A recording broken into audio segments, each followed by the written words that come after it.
A short time ago, the United States military began major combat operations in Iran. Our objective is to defend the American people by eliminating imminent threats from the Iranian regime, a vicious group of very hard, terrible people. Its menacing activities directly endanger the United States, our troops, our bases overseas, and our allies throughout the world.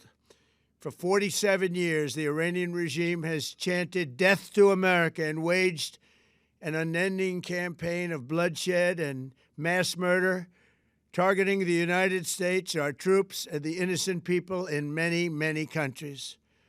Among the regime's very first acts was to back a violent takeover of the U.S. Embassy in Tehran, holding dozens of American hostages for 444 days. In 1983, Iran's proxies carried out the Marine barracks bombing in Beirut that killed 241 American military personnel. In 2000, they knew and were probably involved with the attack on the USS Cole. Many died. Iranian forces killed and maimed hundreds of American service members in Iraq. The regime's proxies have continued to launch countless attacks against American forces stationed in the Middle East in recent years, as well as U.S. naval and commercial vessels in international shipping lanes. It's been mass terror, and we're not going to put up with it any longer. From Lebanon to Yemen and Syria to Iraq, the regime has armed, trained, and funded terrorist militias that have soaked the earth with blood and guts. And it was Iran's proxy, Hamas, that launched the monstrous October 7th attacks on Israel, slaughtering more than 1,000 innocent people, including 46 Americans, while taking 12 of our citizens hostage. It was brutal, something like the world has never seen before. Iran is the world's #1 state sponsor of terror and just recently killed tens of thousands of its own citizens on the street as they protested. It has always been the policy of the United States, in particular, my administration, that this terrorist regime can never have a nuclear weapon. I'll say it again, they can never have a nuclear weapon. That is why in Operation Midnight Hammer last June, we obliterated the regime's nuclear program at Fordow, Natanz, and Isfahan. After that attack, we warned them never to resume their malicious pursuit of nuclear weapons, and we sought repeatedly to make a deal. We tried. They wanted to do it. They didn't want to do it. Again, they wanted to do it. They didn't want to do it. They didn't know what was happening. They just wanted to practice evil. But Iran refused, just as it has for decades and decades. They've rejected every opportunity to renounce their nuclear ambitions, and we can't take it anymore. Instead, they attempted to rebuild their nuclear program and to continue developing long-range missiles that can now threaten our very good friends and allies in Europe, our troops stationed overseas, and could soon reach the American homeland. Just imagine how emboldened this regime would be if they ever had and actually were armed with nuclear weapons as a means to deliver their message.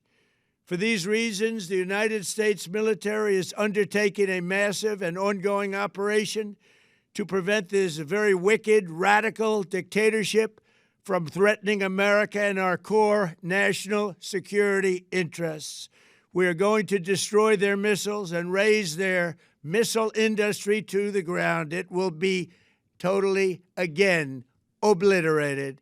We're going to annihilate their Navy. We're going to ensure that the region's terrorist proxies can no longer destabilize the region or the world and attack our forces and no longer use their IEDs or roadside bombs, as they are sometimes called, to so gravely wound and kill thousands and thousands of people, including many Americans.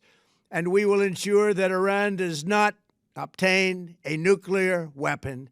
It's a very simple message. They will never have a nuclear weapon.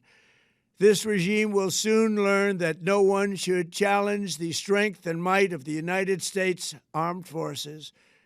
I built and rebuilt our military in my first administration, and there is no military on earth even close to its power, strength, or sophistication. My administration has taken every possible step to minimize the risk to U.S. personnel in the region. Even so, and I do not make this statement lightly, the Iranian regime seeks to kill. The lives of courageous American heroes may be lost, and we may have casualties. That often happens in war. But we're doing this not for now. We're doing this for the future, and it is a noble mission. We pray for every service member as they selflessly risk their lives to ensure that Americans and our children will never be threatened by a nuclear-armed Iran. We ask God to protect all of our heroes in harm's way, and we trust that, with His help, the men and women of the armed forces will prevail. We have the greatest in the world, and they will prevail. To the members of the Islamic Revolutionary Guard, the armed forces, and all of the police, I say tonight that you must lay down your weapons and have complete immunity, or, in the alternative, face certain death. So, lay down your arms. You will be treated fairly with total immunity, or you will face certain death. Finally, to the great, proud people of Iran, I say tonight that the hour of your freedom is at hand. Stay sheltered. Don't leave your home. It's very dangerous outside. Bombs will be dropping everywhere. When we are finished, take over your government. It will be yours to take. This will be probably your only chance for generations. For many years, you have asked for America's help, but you never got it. No president was willing to do what I am willing to do tonight. Now you have a president who is giving you what you want. So let's see how you respond. America is backing you with overwhelming strength and devastating force. Now is the time to seize control of your destiny and to unleash the prosperous and glorious future that is close within your reach. This is the moment for action. Do not let it pass. May God bless the brave men and women of America's armed forces. May God bless the United States of America. May God bless you all. Thank you.